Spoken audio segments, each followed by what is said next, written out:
நமது உண்மை நிலை விளங்க முடியும். அடியான் இந்த தேவையை நிறைவேற்றுவதற்கு எந்த முறையை கையாளுகிறான்? யார்ட்டையாவது போய் சொல்கிறானா? அல்லது தேவையை பூர்த்தி செய்வதற்கு ஏதாவது ஒரு தப்பான வழியை எடுத்துக்கொள்கிறானா?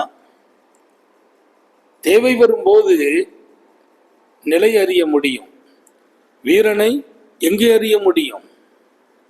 பெருமானார் ஸல்லல்லாஹு அலைஹி வஸல்லம் அழகா சொல்வாங்க, போர்க்களத்திலே குத்துச்சண்டையிலே தனக்கு முன்னால் நிற்பவனை வீழ்த்துகிறவன் அல்ல வீரன். வீரன் யார்? கோபம் வரும்போது அடக்கி ஆள்கிறானே அவனே வீரன். அல்லாஹ் தௌஃபீக் செய்வானா? கோபத்துலதான் பல பேர் தன்னுடைய தகுதியை கூட இழந்துடுறாங்க, தனக்கு இருக்கிற இமேஜை இழந்துடுறாங்க, கண்ணியத்தை இழந்துருவாங்க. நல்ல மனுஷனாச்சேம்பாங்க. இந்த மனுஷனா இப்படி பேசினார், கோபத்தில் அவர் தன்னை இழந்தார். யார் வீரன்? காத்தமுன் நபியின் ஸல்லல்லாஹு அலைஹி வஸல்லம். உண்மையான வீரன் கோபம் வரும்போது அறிய முடியும். உண்மை நண்பன் யார்? உனக்கு துன்பம் வரும்போது அவன் தெரிவான். உண்மையான நண்பன் யார்? துன்பத்துல தான் தெரிவான். நம்ம நல்லா இருக்கிற போது கூட இருக்கிறவங்க எல்லாம் உண்மையான நண்பர்கள் என்று முகவரி சொல்லவில்லை. நம்ம கஷ்டப்படும் போது நம்ம கூட இருக்கிறாங்கன்னா அவங்க உண்மையான நண்பர்கள். அல்லாஹ் அப்படி நண்பர்களை நசீபாக்குவானாக. நிறைய பேர் நம்ம கொஞ்சம் கண்குளிர்ச்சியா இருக்கும்போது நம்மளை சுத்தி இருப்பாங்க. நம்ம கொஞ்சம் விலகீனமாகிற போது அவங்க எல்லாம் விலகி போயிடுவாங்க. கருணை உள்ளவன் என்னை அறிவதற்கு, அவன் என்னை அறிவதற்கு அடையாளம் வைத்து அறிய வேண்டும். அல்லாஹ் சொல்றான், ஒலியாலமுல்லாஹுல்லதீன ஆமனு மின்கும். அல்லாஹ் குர்ஆன்ல சொல்வான், அல்லாஹ் உங்களுக்கு சோதனையை கொடுப்பான், கஷ்டத்தை கொடுக்கறான். எதற்கு? அல்லாஹ் அறிவதற்காக. உண்மையிலேயே உங்களில் நம்பிக்கையாளர்கள் யார்? உண்மையிலேயே உங்களில் சரியானவர்கள் யார்? ஏன் அல்லாஹ்வுக்கு கஷ்டத்தை கொடுக்காம உண்மையாளர்களை அறிய முடியாதா? எனக்கு கஷ்டத்தை கொடுத்துட்டா நான் உண்மையானவனா என்று அறியணுமா? அல்லாஹ் வெளிரங்கமாக ஒரு அடையாளம் வைத்தான். அல்லாஹ்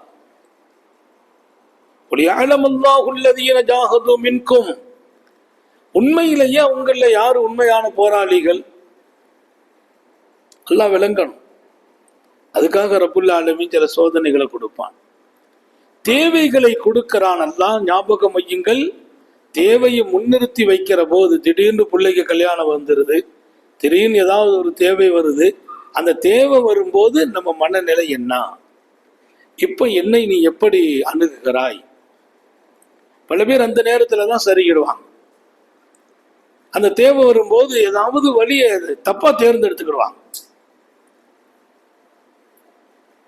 சையதுனா அலி ரலியல்லாஹு அன்ஹு மஸ்ஜிதுக்கு வர்றாங்க. உள்ள வர்றாங்க. அவங்க வந்த குதிரைய வெளியில கட்டி போட போனாங்க. ஒருத்தர் நின்னாரு, இந்த குதிரையை பார்த்துக்கப்பான்னாங்க. இந்த குதிரைய நான் தொழுதுட்டு வந்துடுறேன். அவர் கையில ஒப்படைச்சிட்டு போறாங்க. போய் தொழுதாங்க. அவரு ஓகேன்னாரு. தொழுது முடிச்சிட்டு வெளியில வந்தா அந்த ஆளை காணல. அமானிதம் இல்லையா? இந்த குதிரையை நீ பார்த்துக்க, நான் தொழுதுட்டு வரேன்னு சொன்னா அவங்க வர்ற வரைக்கும் அவன் நிக்கணும். ஆளை காணல. சையதுனா அலி ரலியல்லாஹு அன்ஹு தொழுதுட்டு வந்து பாக்குறாங்க, இங்க தேடுற ஆள் இல்லை. சரி, குதிரையை விட்டுட்டு போயிருக்கானேன்னு ஏற போனா கடிவாளம் இல்லை. குதிரையில கடிவாளம் இல்லை. கடிவாளத்தை கொண்டு போயிட்டான் அந்த ஆள். உடனே கடிவாளம் போட்டா தானே போக முடியும். பஜாருக்கு வந்து கடிவாளம் வாங்க கடைக்கு வந்தா கடிவாளத்தை கேட்குறாங்க. அந்த கடையில் உள்ளவன் கடிவாளத்தை எடுத்து கொடுக்குறான். அதுக்கான தீனார் என்னான்னு கேட்டு கையில் கொடுக்குறாங்க. வாங்கி பார்த்தா அவங்க கடிவாளம், அவங்க குதிரையுடைய கடிவாளம். அந்த ஆள் அதை கொண்டு போய் அங்கே வித்துட்டு போயிட்டான். அலி ரலியல்லாஹு அன்ஹு அந்த கடிவாளத்தை வாங்கி மாட்டிட்டு பள்ளிவாசலுக்கு வந்து சொன்னாங்க, ரப்பே, உன் அடியானுக்கு தேவை வரும்போது நீ அவனை எப்படி ஆளுன்றது ஜூஸ் பண்றதுக்கு தான் கொடுக்கற. நான் ஒரு நீயத்துல வச்சிருந்தேன், கையில இந்த 5 தீனார் வச்சிருக்கேன். அவன் நம்ம குதிரையை பாதுகாத்துட்டு நிக்கிறான், தொழுதுட்டு போய் அவன் கையில இதை அன்பளிப்பா கொடுக்கணும்னு வச்சிருந்தேன். அவனுக்கு தேவை, அவசரப்பட்டு ஹலாலா எங்கிட்ட வாங்காம ஹராமா கடிவாளத்தை வித்து கொண்டு போயிட்டானே அல்லாஹ். எங்கிட்ட வாங்கினா ஹலால், நான் கொடுக்கணும்னு வச்சிருந்தேன். அதுக்குள்ள அவன் கடிவாளத்தை கொண்டு வித்துட்டு காசை வாங்கிட்டு போயிட்டான். நான் நினைச்சேன், இந்த அடியான் நின்னா நமக்கு பாதுகாப்பா நின்னானே, ஒரு 5 ரூபா கொடுப்போன்னு வச்சிருக்கேன். அவன் கடிவாளத்தை விட்டுறப்ப ஹராமா சம்பாதிச்சுட்டு போயிட்டானே. என்ன பாடம்? நமக்கு தேவை வரும்போது அந்த தேவையை அல்லாஹ் நமக்கு முன்னிறுத்தி நான் எப்படி நடக்கிறேன். என் தேவை வருகிற போது, துன்பங்கள் வருகிற போது, பிரச்சனைகள் வருகிற போது அல்லாஹ் தான் யார் என்று காட்ட வருகிறான். அடியான் அப்போது அவன் பக்கம் திரும்ப வேண்டுமே. எப்போ நம்ம திரும்பவில்லையோ நம்ம பலகீனமாகி விடுகிறோம். சஅத் பின் அபி வக்காஸ் ரலியல்லாஹு அன்ஹு கொஞ்சம் உடல்நலம் குறைவாகிறாங்க.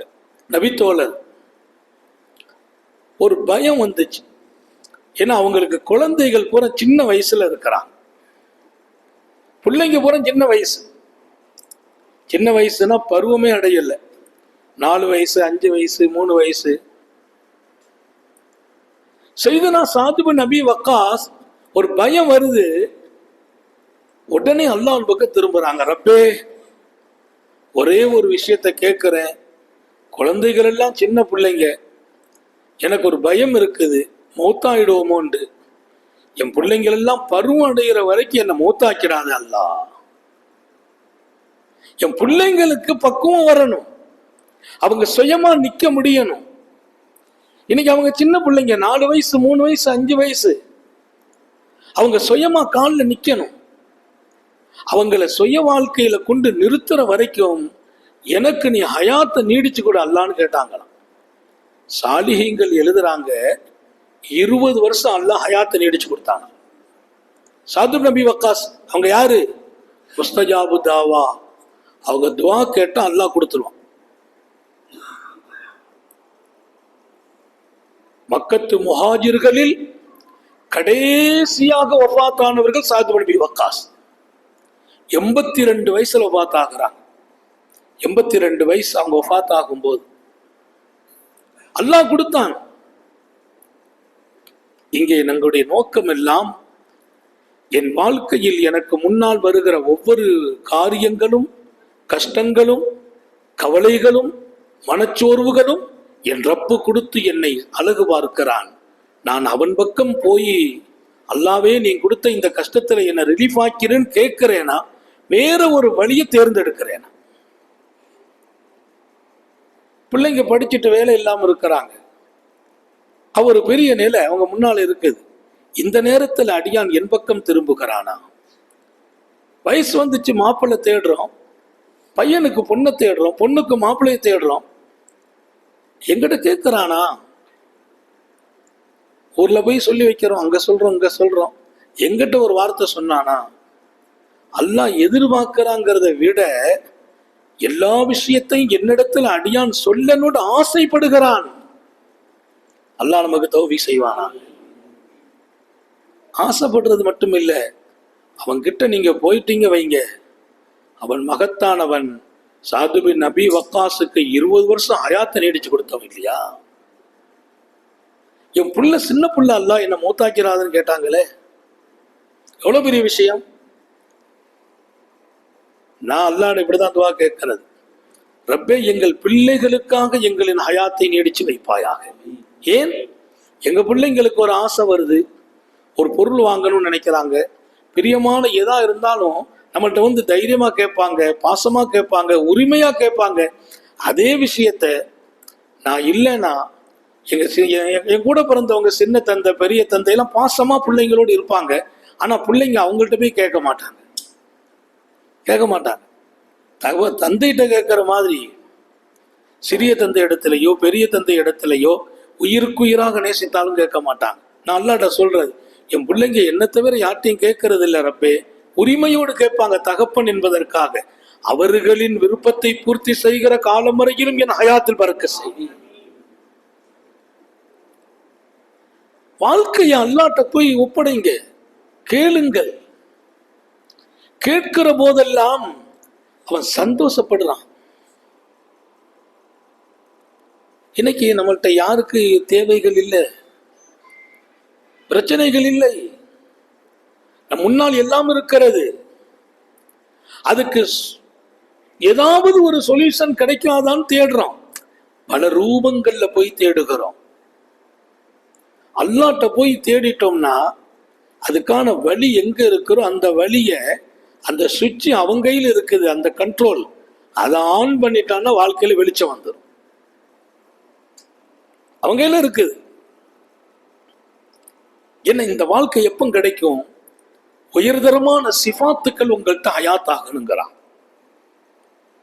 மனித வாழ்க்கையில உயர்தரமான சிஃபாத், உயர்ந்த தன்மைகள். இன்னுமே பல பேரு அந்த உயர்ந்த தன்மைகள் வரல. எதுக்கெடுத்தாலும் எரிந்து விழுறாங்க, உணர்ச்சி வசப்படுறாங்க, டென்ஷன் ஆகுறாங்க. ஒரு 5 பேர் இருக்கிற குடும்பத்துல கூட அந்த குடும்ப தலைவருக்கு நிதானம் இல்லை. 5 பேர், அவர் மனைவி, 2 பிள்ளைங்க, ஒரு தாய், இப்படி ஒரு சின்ன ஃபேமிலியில கூட நிதானம் இல்லை, உணர்ச்சியை கட்டுப்படுத்த முடிவதில்லை, ஒரு நல்ல பெயரை தக்க வைக்க முடிவதில்லை. உயர்ந்த தன்மைகள் நமக்குள்ளே இருக்க வேண்டும். அவங்களுக்கு தான் அல்லாஹ் தஆலா அவன் பக்கம் திரும்புகிற வாழ்க்கையும் கொடுக்கிறான். தேவையை முன்னிறுத்துவான் அல்லாஹ். அந்த தேவையின் போது நான் அவன் கிட்ட வர்றேன் என்னன்னு பார்க்கறான். அவன் கிட்ட நானா போக முடியாது, அவன் தான் என்ன போக வைக்கணும். எப்ப போக வைப்பான்? எங்கிட்ட உயர்ந்த தன்மைகள் ஹயாத்தானா போக வைப்பான். தன்மாரணும் இல்லை. சின்ன சின்ன ஃபேமிலியில கூட அந்த குடும்பத்திலே ஏக மனது ஒத்து வாழ்கிற மனிதர்கள் குறைஞ்சு போயிட்டான். எதுக்கு எடுத்தாலும் கோவப்படுறவங்க, தன்னை பெருசா நினைச்சுக்கிட்டவங்க. அந்த சிஃபத்து ஒரு ஆரோக்கியமானது, எனக்குள்ளே ஒரு அலங்காரமான வாழ்க்கை. அபூ உஸ்மான் ஹியரி என்று ஒரு பெரிய ஞானி வாழ்ந்தாங்க. அல்லாமா அபூ உஸ்மானுல் ஹியரி மிகப்பெரிய மனிதர். ஒருத்தர் அவரை விருந்துக்கு கூப்பிட்டார்.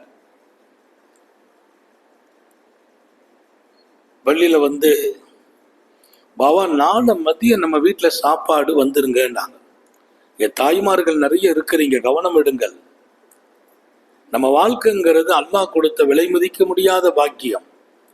ஒவ்வொரு நாளும் வாழ்கிற வாழ்க்கையில் 1000 தேவைகளை அல்லாஹ் முன்னிறுத்துகிறான். ஒவ்வொரு நாளும் 1000 துன்பங்களும் இன்பங்களும் கலந்து வருகிறது. இதிலெல்லாம் நாம் நாமவே வாழ்வதை விட நம்மை இயக்குகிற அல்லாவின் பக்கம் மீள்கிறவர்களாக வாழ வேண்டும் என்ற பாடம்தான் இன்று உங்கள் முன்னால் வைக்கிறேன். நானாக நான் வாழும் போதெல்லாம் நான் ரொம்ப மனம் கனத்தவனாக ஆகிவிடுகிறேன். ஆஹா, இந்த பிரச்சனை எப்படி சால்வ் பண்ண போறேன், இந்த கஷ்டத்திலிருந்து எப்படி ரிலீஃப் ஆக போறேன், நமக்கு நாமே அந்த சுமையை போட்டுக்கிறோம். ஆனா இந்த கஷ்டத்துல இருந்து நாம என்ன ரிலீஃப் ஆகிறது? இது என்ன பெரிய சுமை? இதை கொடுத்தவன்ட போனோம்னா அவன் இதை இறக்கி வைப்பான். சுமையை கொடுத்தவன்ட போய் இறக்கி வைக்க சொல்லணும்.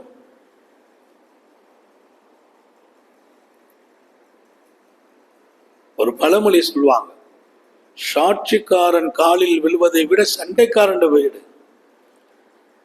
யாரு உனக்கு கூட பிரச்சனை பண்றான்னு அவன்கிட்ட போய் கைய காலை பிடிச்சு அதுல இருந்து ரிலீஃப் ஆகு. சாட்சிக்காரன் போய் நீ கையை பிடிச்சிட்டு நிக்கிறத விட 2 சுத்த வேண்டியதில்லை, டைரக்டா போயிடு. உலக விஷயத்திலேயே அப்படி ஒரு பாடத்தை முன்மாதிரி காட்டுகிற போது, படைத்த கருணை உள்ளவன் வாழ்க்கையில் அவன் சுமைகளை தருகிறான், துயர்களை தருகிறான், சந்தோஷங்களை தருகிறான். இந்த நேரங்களில் எல்லாம் நாம ருஜு இலல்லாஹ், அல்லாவின் பக்கம் திரும்புகிறவர்களாகவே இருந்து விடுவோமையானால் நமக்கு சுமை இல்லை. நமக்கு சுமை எப்போ? இப்படி ஒரு பிரச்சனை வந்துட்டு என்ன பண்ண போறோம் நீங்க நினைச்சீங்க, அது கஷ்டமாயிடும். நான் என்ன பண்ண முடியும்? பிரச்சனை வந்திருக்குமா, நான் என்னம்மா பண்ண முடியும்? நான் ஒன்றும் பண்ண முடியாது. நான் என்ன பெரிய ஆளா நினைச்சுக்கிறது. நம்ம என்ன பண்ண முடியும்? இந்த பிரச்சனையை எப்படி சால்வ் பண்ண முடியும்? 10 மணி நேரம் யோசிக்கிறேன். பிரச்சனை வந்துட்டா அதை பத்தி யோசிக்கவே கூடாது. அல்லாஹ் அந்த மாதிரி ஒரு பிரச்சனை முன்னால வந்து நிக்குது, எனக்கெல்லாம் ஒரு வழியும் தெரியாது ரப்பே, இதுல இருந்து நான் மீள்வதற்கு நீ வழியை தந்துருண்டு ராத்திரி படுத்து பாருங்க, காலையில பிரச்சனை பசுமையா போயிடும். காலையில பசுமையா போயிடும். இல்ல நான் இதை எப்படி பேஸ் பண்ண போறேன், இதுல இருந்து நான் எப்படி வெளிவர போறேன்னு நீங்க உங்களையே பெருசா நினைக்கும் போது அல்லாஹ் பார்க்கறான். அவனா இதுல இருந்து தப்பிக்க நினைக்கலாம், எப்படியும் தப்பிச்சுட்டு போறான், நம்ம மாட்டிக்கிடுவோம். தப்பிக்கிறதுக்கு வழியை நீங்க கொடு, நம்ம தப்பிக்க முடியாது, வழி அவன் தரணும். அபூ உஸ்மான் ஹியரிய ஒருத்தர் சாப்பிட கூப்பிடுறாரு. பெரிய மகான் அவங்க. பாபா 4 மதியம் நம்ம வீட்டுல சாப்பிடணும். அல்லாம அபூ உஸ்மான் ஹியரி சரிப்பான்டான். பெரியார்கள்ட்ட ஒரு தன்மை, கூப்பிடுறவங்க யாருன்னு பார்க்க மாட்டாங்க, அழைப்புக்கு பதில் கொடுத்துருவாங்க. அல்லாஹ் நமக்கு தௌபீக் செய்வானா. அழைப்புக்கு பதில். பெருமானார் ஸல்லல்லாஹு அலைஹி வஸல்லம் சொன்னாங்க, ஒரு மூமின் இன்னொரு மூமினுக்கு செய்ய வேண்டிய கடமைகளில் ஒன்று அழைப்பு தந்தால் பதில் தாருங்கள். நம்ம வசதியில கம்மியா இருக்கலாம், அவங்க கூடுதலா இருக்கலாம், நம்ம அந்தஸ்து குறைஞ்சிருக்கலாம், அவங்க கூட இருக்கலாம், அதையெல்லாம் தாண்டி அழைப்புக்கு பதில் சரின்றாங்க. சரியா மதியம் லுஹர முடிச்சாங்க, எல்லா ஏற்பாடையும் முடிச்சுட்டு அவங்க வீட்டுக்கு வர்றாங்க. அவங்க மிகப்பெரியவங்க, சாப்பிட கூப்பிட்டவர் ஒரு சாதாரண முரீது. வர்றாங்க, அவர் வீட்டு வாசல்ல நிற்கிறார். வாப்பா உள்ள வாங்கன்னு வரவேற்று கூட்டு போய் வீட்டுக்குள்ள நுழைஞ்சோன்னு சொன்னார், பாவா நான் உங்களுக்கு சாப்பாடு சொல்லியிருந்தேன், திடீர்னு குடும்ப சூழ்நிலை இன்னைக்கு சாப்பாடு கொடுக்கிற வசதி இல்லை, குடும்ப சூழ்நிலை வீட்டில் உள்ள சூழ்நிலை உங்களுக்கு கொடுக்கறதுக்கான சூழ்நிலை இல்லை, நான் நேற்று சாப்பாடு சொல்லியிருந்தேன், மாஃப் செய்யுங்க, மன்னிச்சுக்கங்க அப்படின்னு சொல்றார். சரி அல்ஹம்துலில்லாஹ்ன்றாங்க. பரவாயில்லப்பா, வீட்டுக்குள்ள கூப்பிட்டு போய் கௌரவப்படுத்தி, நேற்று நான் சாப்பாடு சொன்னேன் ஆனா கொடுக்கிற சூழ்நிலை இல்லை, அது காலையில சொல்லியிருக்கலாம், ஒரு 2 மணி நேரத்துக்கு முந்தி போய் சொல்லியிருக்கலாம். சாலிங்கள்ட்ட ஒரு பழக்கம் என்னன்னா, சாப்பாடு சொல்லிட்டா வீட்டுல வேண்டான்னு சொல்லிடுவாங்க, வீணாக கூடாது பொருள். வீட்டுல அவங்களுக்கு சாப்பாடு இல்லை, விருந்தை ஏத்துக்கிட்டாங்க, நேரா வீட்டுல வந்துட்டு அவங்க அமைதியா வீட்டுக்கு போயிட்டாங்க. அவங்க வீட்லயுமே சாப்பிடல, அன்னைக்கு பசியா இருக்கிறாங்க. ராத்திரி இஷாவில் அவர் வர்றார். அல்லாமா அபுல் உஸ்மான் ஹியரியை சந்திக்க வருகிறார். அதே மனிதர், பாவா நாளை மதியம் நம்ம வீட்டுல சாப்பிடணுங்கிறார். நாளை மதியம், இன்னைக்கு மதியம் சாப்பாடு சொல்லி கதை இப்படி ஆகி போச்சு. நாளை மதியம் சாப்பிடணும்னு சொன்னா அப்பமா அவங்க ஒன்றும் சொல்லலை, சரிம்மா வந்துடுறேன். மறுநாளைக்கு அதே மாதிரி நுகருக்கு வந்துட்டாங்க. அவரும் கண்ணியப்படுத்தி வீட்டுக்கு கூட்டு போறார். வீட்டுல பாபா வந்த உடனே அவர் வெளியில வந்து சொன்னார், பாபா இன்னைக்கு மனைவிக்கு சோம் இல்லை, அதனால ஏற்பாடு பண்ணலங்கிறார். மனைவிக்கு சோம் இல்லை, வீட்டுக்கு வந்த பின்னால. நம்ம மாதிரி ஆட்களா இருந்தா அந்த நேரத்துல நம்ம எவ்வளவு வேகப்படுவோம், என்ன வார்த்தைகள் எல்லாம் புறப்பட்டு இருக்குங்கிறது உங்களுக்கு தெரியும். நான் சொல்ல வருவது, நல்ல மனிதர்கள் யார், பண்பாளர்கள் யார், உயர்ந்த சிஃபத்துடையவர்கள் யார், அந்த உயர்ந்த தன்மைகள் தான் அல்லாஹ்வோடு அவர்களுக்கு ஒரு நெருக்கத்தை கொடுத்துச்சு. இப்ராஹிம் நபி அலைஹிஸ்ஸலாத்து வஸ்ஸலாம உங்களை அல்லாஹ் எப்படி தன் ஹலீலா தேர்ந்தெடுத்தான்னு கேட்டாங்களாம். அல்லாஹ்வுடைய நண்பர்ன்னு அல்லாஹ் சொல்லிட்டானே, வத்தகதல்லாஹு இப்ராஹீம ஹலீலா, இப்ராஹிம் நபியை அல்லாஹ் தன் நண்பராக தேர்ந்தெடுத்தான். இப்ராஹிம் நபிட்டே வந்து கேட்கறாங்க, அப்படி அல்லாஹ் உங்களை நண்பரா தேர்ந்தெடுத்தானே, அப்படி என்ன உங்கள்கிட்ட இருக்குது? 3 விஷயத்த சொன்னாங்க, நேரம் இல்லை. அதுல ஒண்ணு சொன்னாங்க, எனக்கு ஒரு பழக்கம் இருக்குதுப்பா, நான் எப்போ சாப்பிட்றதா இருந்தாலும் என் லைஃப்ல எனக்கு தெரிஞ்சு இது வரைக்கும் நான் தனியா சாப்பிட்டது இல்லை, விருந்தாளிகளோடு தான் சாப்பிடுவேன். அல்லாஹ்வுக்கு அந்த செயல் ரொம்ப பிடிச்சிச்சு. எங்க வீட்டுல விருந்தாளி வந்துகிட்டே இருப்பாங்க. ஒரு வீட்டுக்கு விருந்தாளிகள் வர்றாங்கன்னா அந்த வீட்டுக்காரர் அல்லாஹ்வின் நேசம் பெறுகிறார். பெரிய கிஃப்ட். ஒரு வீட்டுக்கு விருந்தாளி வர்றாங்கன்னா அந்த விருந்து கொடுக்கிற சிபத்து மிகப்பெரிய சிபத். அது உயர்ந்த தன்மை. அது எல்லாராலும் அந்த தன்மையை அடைய முடியாது. முதல்ல மனசு இருக்கணும், மனசும் விசாலமா இருக்கணும். விருந்தாளிகளை கௌரவிக்கிறது, அவங்களுக்கு மதிப்பு அளிக்கிறது, அவங்களுக்கு அன்பளிப்பு வழங்குறது, உயர்ந்த உணவுகள் விருந்து கொடுக்கிற விஷயத்தில் இமாம் கஸ்ஸாலி எழுதுவார், நம்ம சாப்பிடும் போது ஒரு சாப்பாடு, ஒரு கறி, ஒரு கூட்டு, அவ்வளவுதான். அதுக்கு மேல அதிகமா விரயம் பண்ணாதீங்க. விருந்தாளிகளுக்கு அதில் விரயமே இல்லை என்றார் இமாம் கஸ்ஸாலி. விரயமே இல்லை. 10 வெரைட்டிஸ் நீ வைக்கலாம், தப்பு இல்லை. ஏன்? விருந்தாளியை கௌரவித்தால் அல்லாஹ்வே நேசிக்கிறான். இப்ராஹிம் கலீலுல்லாஹ்ட்ட கேட்டாங்க, எப்படி பாவா உங்களை அல்லாஹ் நண்பனா தேர்ந்தெடுத்தான்? அவங்க சொன்னாங்களா, நான் விருந்தாளி இல்லாம சாப்பிட்டது இல்லை. எப்பவும் எங்க வீட்டுல ஒரு 10 பேர் 20 பேர் 30 பேர் என் கூட இருந்து சாப்பிடுவாங்க. யாருமே கிடைக்காட்ட எங்கேயாவது ஒரு விருந்தாளியை கூப்பிட்டு வச்சுதான் சாப்பிடுவேன். அந்த பழக்கம் ஆரம்பத்திலிருந்து இருந்துச்சு. அல்லாஹ்வுக்கு அது பிரியமாச்சு, என்ன தன்னுடைய நண்பனாக தேர்ந்தெடுத்தான். நம்மிடத்துல வரக்கூடிய உயர்ந்த சிஃபாத்துகள் என்பது ஒரு வாழ்க்கை.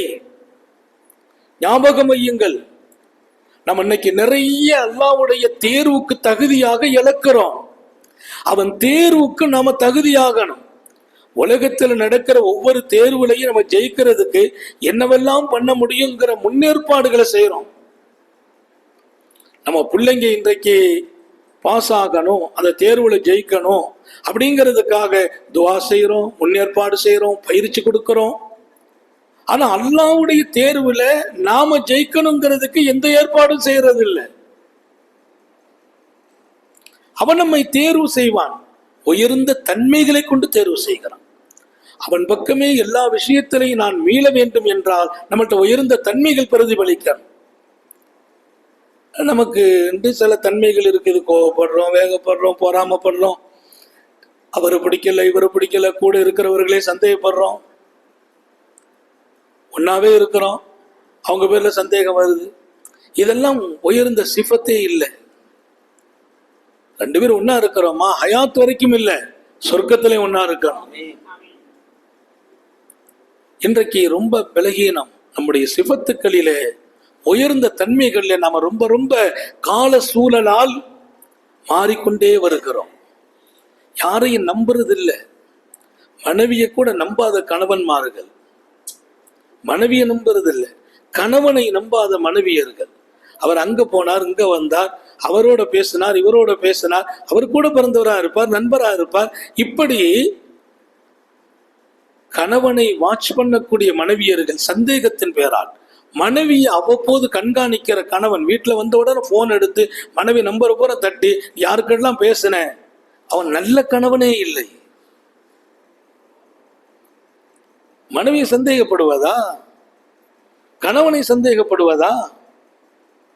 அது உயர்ந்த தன்மையா? அது என்னை நம்பி ஒரு பெண்ணு வந்துட்டாங்களா, அவங்கள நான் நம்பணும். அதான் ரசூலுடைய சுன்னத். என்ன நம்பி வந்த மனைவியை நான் நம்பலன்னா, உயர்ந்த தன்மைகளை உங்கள் வாழ்க்கையில கொண்டு வரணும். அவர் 2வது நாள் வர்றாங்க சாப்பிடுறதுக்கு. ஒரு வாசல்ல நிற்கிறார். நின்று சொன்னார், பாவா மனைவிக்கு சோகம் இல்லை, இன்னைக்கு சாப்பாடு கொடுக்க முடியல. பரவாயில்லப்பா, எல்லாம் மனைவியை சோகமாக்கி வைக்கட்டும்னு வீட்டுக்கு வந்துட்டாங்க. 2வது நாள். 3வது நாள் இஷால வந்து அவர் நிற்கிறார். சாப்பாடு சொன்னவர், பாவா ஒன்றும் நினைச்சுக்கிட்டாதீங்க, நாளை மதியம் நம்ம வீட்டில் சாப்பிடணுன்னார். நம்மளா இருந்தா என்ன நடந்திருக்கும்? இனி நீ சோறு சொல்லி இங்க வரக்கூடாதும்போ, சாப்பாடு சொல்லி வந்துடாத. 3வது நாள் கூப்பிடுறாரு, சரிப்பான்ட்டாங்க. அப்பமாவது ஒரு வார்த்தை, எப்ப இன்னைக்கு ஏதாவது காரணம் சொல்லி அனுப்பி வச்சிடாத சொல்லல, சரின்ட்டாங்க. 3வது நாள் வர்றார். உள்ள போனா தடபுடலான ஏற்பாடு, உயர்தரமான சாப்பாடுகள் வகை வகையா செய்து வச்சிருக்கிறார். உட்காந்தாங்க, சாப்பிட வச்சாரு. வச்சுட்டு, பாவா ஒரே ஒரு விளக்கம் வேணும், இந்த குணத்தை எங்கிருந்து படிச்சுக்கிட்டீங்கன்னு கேட்டார். இந்த குணம் உங்கள்கிட்ட எங்கிருந்து வந்துச்சு? நான் முதல்னா சாப்பாடு சொன்னேன், வந்தீங்க, இல்லைன்னு அனுப்புனேன். 2வது நாள் கூப்பிட வரும்போது கூட எந்த ஒரு முகத்துல சுழிவு கூட இல்லாமல் ஏத்துக்கிட்டீங்க, வந்தீங்க. அப்பமும் இல்லைன்னு அனுப்புனேன், அப்பமும் நீங்க கோவப்படல பாவா. 3வது நாள் கூப்பிட்டேன், உடனே வந்தீங்க. எனக்கு ஒண்ணு மட்டும் தெரியும், இந்த குணம் எங்கிருந்து படிச்சீங்க? நான் மனைவி சோம் இல்லாமலாம் இல்லை, சாப்பாடு வைக்கிற சூழ்நிலை இல்லைன்னு அதுவும் போய் கேள்விப்பட்டேன். எல்லையில்லாத பொறுமை உடையவங்க பாவான்னு கேள்விப்பட்டேன். தாங்களுடைய பொறுமையும் சகிப்புத்தன்மையும் ரொம்ப பெரியது, கோவப்பட மாட்டீங்க, பொறுமை இழக்க மாட்டீங்க அப்படின்னு நான் படிச்சிருந்தேன். அதை பரீட்சை செய்யறதுக்கு தான் நான் உங்களை இப்படி கூப்பிட்டு பார்த்தேன். வாப்பா மன்னிச்சுக்கங்க, இந்த குணம். அவங்க சொன்னாங்களாம், எப்பா இதுக்கு போய் நீ என்ன புகழாதப்பா நாங்களாம். இந்த குணத்துக்கா நீ புகழ்ற? இது ஒரு நாயிட்ட இருக்க, என்ன இதை விட நாயிட்ட உயர்ந்த குணம் இருக்குப்பா. ஒரு நாயை பார்த்துருக்கேன், அவங்க சொன்ன வார்த்தையை பாருங்க. ஒரு ரொட்டி துண்டை தூக்கி போடு, அந்த நாய் ஓடி வரும். அது வரும்போது கல்லால் அடி, ஓடி போயிடும். 2வது ஒரு ரொட்டியை நீட்டு ஓடி வரும், அப்பமும் கல்லை தூக்கினா ஓடும். 3வது ரொட்டியை காட்ட முறைக்காது ஒன்ன, அப்பமும் அது வரும், அப்பமும் வரும். வெக்கங்கிட்ட நாயேன்னு சொல்லு, ரொட்டியை காட்டினா வரும்.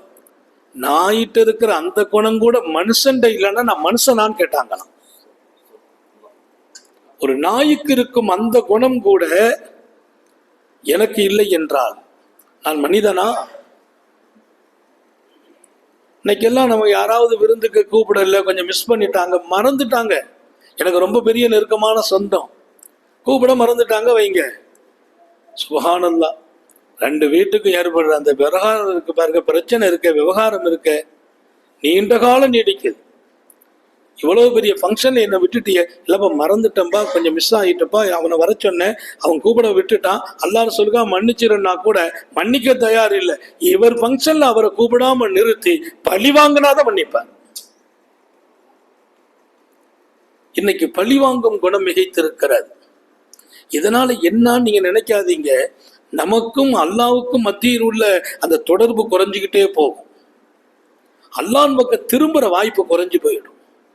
நான் சொன்ன பாருங்க, கஷ்டம் வரும்போது, சங்கடம் வரும்போது, தேவைகளை கொண்டு அல்லாஹ் முன்னிறுத்துற போது அவன் பக்கம் திரும்பணுமே. எப்ப முடியும்? நிறைய பேர் திரும்பவில்லையே. குணம் இல்லை என்றால், உயர்ந்த தன்மைகள் இல்லை என்றால் அல்லாஹ் நம்மளை அங்கங்க அலைய விட்டுருவான். கடைசியா முட்டி மோதிட்டு அல்லாஹ் வேற வழி இல்லைன்னு வருவான். 1 வருஷம் அங்கங்க அலைய விட்டு கடைசியில வந்து நிற்பான். சாலிகள் உயர்ந்த தன்மை உடையவங்க அடுத்த நிமிஷம் அல்லாஹ்ட்ட நின்று பிரச்சனையை முடிவு வாங்கிட்டு போயிடுவாங்க. அடுத்த நிமிஷம். நான் நிறைய சொல்லல, நிறைவுபடுத்துகிறேன். திக்ரு செய்யணும். தாயார் சுகம் இல்லாம இருந்தாங்க. நம்ம தாயார் மருத்துவமனையில சேர்த்திருக்கிறோம். அம்மா எப்படின்னா அல்லாஹ் மேல பெரிய நம்பிக்கை. எல்லாம் என்ன வச்சானோ அதான் நடக்கும்பாங்க. நம்ம ஆலிம், அவங்கள்ட்ட தான் நாம பாடம் படிக்கணும். அல்லாஹ் என்ன வச்சானோ அது நடக்கும்பா. என்ன ஆஸ்பத்திரி கூட்டு போவாதன்னாங்க. இல்லம்மா அப்படிலாம் இல்லம்மான்னு கூட்டு போனோம். ஐசியூல இருந்தாங்க. அவங்களுக்கு மனசு கேட்கல, வெளியில வரணும்ட்டாங்க. எனக்கு ஹயாத் இருந்தா நடக்குமான்னாங்க. அல்லாஹ் அதுக்கு பின்னாலே நீண்ட நாள் வாழ வச்சான். நான் சொல்றது, ஆஸ்பத்திரியில் இருக்கிறாங்க. அன்னைக்கு அவங்களுக்கு கொஞ்ச நாள் கொஞ்சம் கூடுதல் செலவு மருத்துவமனையில், வெளியில் வரணும். அப்போ அன்னைக்கு மாலை மதியம் 2 மணிக்கு 1 மணிக்கு என்னமோ பில்லு வருங்கிறாங்க. இந்த பில்லு எவ்வளோன்னு எங்களுக்கு தெரியல. ஒரு கணிப்பு. வீட்டுக்கு வந்துட்டேன். பணத்தை தயார் பண்ணிட்டு போகணுன்ட்டு வீட்டுக்கு வந்துட்டு பணத்தை தயார் பண்ணி அங்கே போகிறேன்.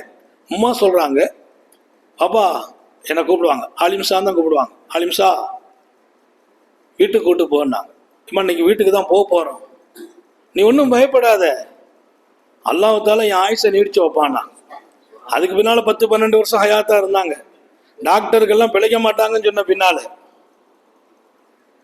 சொன்னாங்க, அலிம்சா அந்த தலையணை தூக்குமான்னாங்க. தலையணை தூக்குனேன். ஒரு பொட்டுன இருக்குது பையில கட்டி. என்னம்மான்னு. இல்லைம்மா ஒருத்தங்க வந்தாங்க, அந்த பணத்தை வச்சுக்கோங்க, அசர்த்து வந்தால் ஞாபகப்படுத்துங்க, இது பில்லு கட்டுறதுக்குன்னு தந்துட்டு போயிட்டாங்கம்மா. பில்லு என்ன வருதோ அந்த பணம் அந்த பையில இருக்குது. நான் இல்லை, நான் வீட்டில் ரெடி பண்ண வந்திருக்கிறேன். நான் ரெடி பண்ணுறது செய்கிறது இதெல்லாமே 2 ரக்காத்து தொழுகுவேன். ரப்பே, இந்த விஷயம் என்னவோ யார்ட்டையும் தேவையாக கூடாது, நீ நிறைவேற்றி வை. அங்கே போனால் பணத்தை கொண்டு போயிட்டோம், அங்கே போனால் நம்ம தலையணை கீழே அன்னைக்கு தேவையான பணம் இருந்துச்சு. பிரச்சனையின் போது அவரிடத்தில் போலாமா, இவரிடத்துல கேட்கலாமா, இவர்கிட்ட சொல்லலாமா, அவர்கிட்ட போய் கடன் கேட்டா சமாளிச்சுக்கலாமா? என்னுடைய லைஃப்ல நாமோ சமாளிப்பதற்கோ தப்பிப்பதற்கோ அதிலிருந்து மீள்வதற்கோ ஏதாவது ஒரு குறுக்கு வழியை தேடுவதை நிறுத்திவிட்டு அல்லாஹ்ட்ட போயிடுவோம். அல்லாஹ் இப்படி ஒரு பிரச்சனை, அதுக்கு நீ தான் கதி என்று விழுங்கள். அல்லாஹ் ஏதாவது ரூட்டை காட்டுவா மட்டும் இல்லை, பிரச்சனையை தீர்த்து வைப்பான். கடன் இல்லாமல், சங்கடம் இல்லாமல் அல்லாஹ் நம்ம நம்பின அளவுக்கு அல்லாஹ் இருக்கிறான். எப்படி ஹஜ்ரத் அதெல்லாம் சாத்தியமா? அபூ யஸீத் அல் பிஸ்தாமி ரஹ்மத்துல்லாஹி அலைஹிட்ட ஒருத்தர் கேட்டார். அபூ யஸீத் அல் பிஸ்தாமி இப்போ நிறைய வழிமார்கிட்ட கேட்டிருக்கிறாங்க. ஒரே ஒரு வார்த்தை தான் கேட்டார். அல்லாஹ் என்னை எப்படி வச்சு பார்க்குறான், அல்லாஹ் என்னை எந்த இடத்துல வச்சிருக்கான்னு கேட்டார். ஒரு நிமிஷம் முடிச்சிடுறேன். அல்லாஹ் என்னை எப்படி வச்சிருக்கிறான்னு கேட்டார். அதற்கு ஒரு நிமிஷம். அவங்க சொன்னாங்களாம், அல்லாஹ் எப்படி வச்சிருக்கிறான், ஒன்று என்ன அல்லாஹ் எந்த இடத்துல வச்சிருக்கான்னு கேட்குறார். அவங்க சொன்னாங்க, ஒன்றும் இல்லைப்பா, அல்லாவை நீ எந்த இடத்துல வச்சிருக்கியோ அந்த இடத்துல அல்லாஹ் ஒன்றை வச்சிருக்கிறான். அவனுக்கு நீ என்ன முக்கியத்துவம் கொடுக்குறியோ அந்த முக்கியத்துவத்தை அல்லாஹ் உனக்கு கொடுக்குறான். எந்த விஷயம்னாலும் நீ அவன்கிட்ட போகணும்னு நினைக்கிறியா, அல்லாஹ் உன்னை எப்படி வச்சிருப்பான், இவன் எந்த விஷயம்னாலும் நம்மள்கிட்ட வருவான், இவன் வந்தா இவனை கைவிடக்கூடாதுன்னு அல்லாஹ் வச்சிருக்கான். இவனை கைவிடக்கூடாது, இவனுக்கு தான் வருவான், இவனுக்கு வழி இல்லை, இவன் அவர்கிட்ட போக மாட்டான், இவர்கிட்ட போக மாட்டான். அல்லாஹ் இப்படி நேரடியாக தர போறான், அது அல்லாஹ்வால முடியும், அதை செய்யறது இல்லை. அல்லாஹ்ட்ட போங்க, யாரோ ஒருத்தர் அல்லாஹ் அனுப்புவான், அவர் உங்க பிரச்சனையை தீர்த்து வச்சுட்டு போயிடுவார். எனக்கு யாருன்னே தெரியல, தலையணைக்கு கீழே அம்மாவுடைய ஆஸ்பத்திரிக்கு தேவையான பணம் இருந்துச்சு, கொடுத்தவன் அல்லாஹ் தான், அவன் கொண்டு வைக்கல, ஒருத்தர் வந்தாருங்கிறாங்க. நான் கூடுதல்லாம் சொல்லல, நடந்ததை. அவன் பக்கம் திரும்பி பாருங்கள், அவன் மனிதர்களை வைத்தே உங்க தேவையை பூர்த்தி செய்வான். அந்த மனிதன் போய் நீ கேட்டால் அது அவமானம், அல்லாஹ்ட்ட நீ கேட்டால் அவன் கொண்டு கொடுப்பான், அது அற்புதம், அது அற்புதம், அவமானம் அல்ல. அல்ஹம்துலில்லாஹ், எல்லாம் அல்ல அல்லாஹ் உயர்ந்த தன்மைகளை நாம் அலங்கரித்து வாழச் செய்வானாக. விட்டு கொடுங்கள், மன்னித்து வாழுங்கள், மனைவியோடு குடும்பத்தோடு 5 பேர் 4 பேர் 3 பேர் இருக்கிற குடும்பத்தில் கண்ணியம் இருக்கட்டும், மாண்பு இருக்கட்டும், மகத்துவம் இருக்கட்டும். இன்னொரு பக்கம் அல்லாஹ்வையே மகிழ்ச்சி படுத்துகின்ற உயர்ந்த சிஃபத்துக்கள் உங்களிடத்தில் இருக்கட்டும். அந்த தன்மைகளை அல்லாஹ் உங்களை கொண்டு எவ்வளவோ பெரிய காரியத்தை செய்வான். மாத்திரமல்ல, உங்களுடனேயே அவனும் இருப்பான் என்ற சுப செய்தியோடு ரப்புல் ஆலமீன் இந்த மஜ்லிஸை பொருந்திக் கொள்வானாக. அப்படி எல்லா நிலையிலும் அவன் பக்கம் மீளுகிற அளவிற்கு நம்மை ஆக்கி வைப்பானாக. நம்முடைய குணங்களை அழகுபடுத்துவானாக, உயர்ந்த தன்மைகளை நமக்கு நசீபாக்குவானாக. நம்ம அடுத்தவங்களை பொறாமப்பட்டு அடுத்தவங்க மேல அவன் நல்லதாயிடக்கூடாது, இவன் உயர்ந்துட்டானே இவன் உயர்ந்துட்டானே, அவனை உயர விடக்கூடாது, நான் உயர விடாம நான் தடுக்கணும்னு நினைச்சேன், எத்தனை நாளைக்கு அனுப்ப முடியும், எத்தனை நாளைக்கு தடுக்க முடியும்? அல்லாஹ் ஒரு ஆளை உயர்த்தணும்னு நினைக்கும் போது நீ உட்கார்ந்து உயரக்கூடாதுன்னு நினைச்சா உயராத இடத்துல நீ இருப்பாய், அவன் உயர்ந்து கொண்டே இருப்பான். அனுப்ப முடியாது, தடுக்க முடியாது. அல்லாஹ்வின் பக்கம் திரும்புவோம். இரக்கமுள்ளவன் நம்மை ஏற்றுக்கொள்வானாக, இந்த மஜ்லிஸை கபூல் செய்வானாக. வாங்க சொன்ன உடனே திக்ர் நடக்கும், ஒரு குறிப்பிட்ட நேரம் திக்ர், அதோட துவா. ஏன்னா இப்படி ஒரு சபையில நீங்க உட்கார்ந்துட்டீங்க, அல்லாஹ்வுடைய கருணை இங்கிருந்து சும்மா போகக்கூடாது. உயர்ந்த சிஃபாத்துகளும் தன்மைகளும் நமக்குள்ளே ஜொலிக்க ஜொலிக்க எழுந்திருச்சு போகணும். நாளைக்கு நமக்கு ஒரு சின்ன காரியம் முன்னால வருதா, அதுன்னு சொன்னாங்களே ஞாபகம் வரணும். அல்லாட்ட போய் கையேற்றி 2 ரக்காத் தொழுது, அல்லாஹ் இதுக்குள்ள சொல்யூஷனை கொடுத்துருப்பா அப்படின்னு நம்பிக்கையோடு கேளுங்க. அவன்கிட்ட ஒரு பழக்கம், என்னை நம்பி கேட்டால் அவங்களையெல்லாம் நான் கைவிட்ட சரித்திரமே கிடையாதுங்கிறான், வெட்கப்படுறேங்கிறான் வெறுங்கையாக அனுப்புவதற்கு. நபியினுடைய ஹதீஸ் அது. நீண்ட நெடிய நாட்கள் நோய் நொடிகள் இல்லாமல் உடல் ஆரோக்கியத்தோடு மனநிறைவோடு இன்பத்தோடு அல்லாஹுவை நின்று வணங்கி வழிபட்டு வாழும் நசீபையும் பாக்கியத்தையும் எல்லாம் அல்ல அல்லாஹ் உங்களுக்கும் எனக்கும், நம்மை ஈன்றெடுத்த தாய் தந்தையர்களுக்கும், நமது மனைவி மக்கள் உற்றார் உறவினர் யாவருக்கும் கொடுத்தருள் புரிவானாக. இந்த உயிரினும் மேலான கண்மணி காத்தமுன் நபியின் சர்க்காரை ஆலம் சுந்தர நபிகள் ஸல்லல்லாஹு அலைஹி வஸல்லம் அவர்களை கனவிலும் நனவிலும் கண்டுகளிக்கும் பெரும் பாக்கியத்தை அல்லாஹ் நம் எல்லோருக்கும் கொடுத்தருள் புரிவானார் என்ற நல்ல துஆக்களோடு உங்கள் எல்லோருடைய துஆவை ஆதரவைத்து என் வார்த்தைகளை நிறைவுபடுத்துகிறேன். வாஹிரு தஅவானா அல்ஹம்துலில்லாஹி ரப்பில் ஆலமீன். அஸ்ஸலாமு அலைக்கும் வரஹ்மத்துல்லாஹி.